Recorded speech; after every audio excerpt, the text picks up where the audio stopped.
तपाईँ एक्लो हिँड्नुहोस्, भिडमा होइन। यदि तपाईँ भिडमा हिँड्नुभयो भने भिडमै हराउनुहुन्छ। तपाईँले आफूले आफैलाई चिन्न सक्नु हुँदैन। केवल तपाईँ भिड के गरिरहेको छ त्यसको पछाडि लाग्नुहुन्छ। भिडको आँखा हुँदैन, भिड अन्धो हुन्छ। भिडले तपाईँलाई जुनसुकै हदसम्म पनि पुर्याउन सक्छ। म के गरिरहेको छु, सही या गलत, म कुन बाटोमा हिँडिरहेको छु, सही या गलत, मैले गरेको काम सही हो या गलत, तपाईँले छुट्याउन सक्नु हुँदैन यदि तपाईँ भिडमा हुनुहुन्छ। हेर्नुहोस्, मानिस जन्मदैमा अपराधी हुँदैन, मानिस जन्मदैमा चोर हुँदैन, मानिस जन्मदैमा डाकु हुँदैन, मानिस जन्मदैमा बलात्कारी हुँदैन।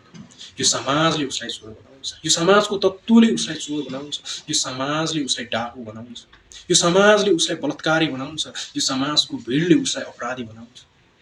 जब तपाईँ भिडमा हुनुहुन्छ, भिडले तपाईँलाई जुनसुकै हदसम्म पनि पुर्याउन सक्छ, भन्न सकिँदैन।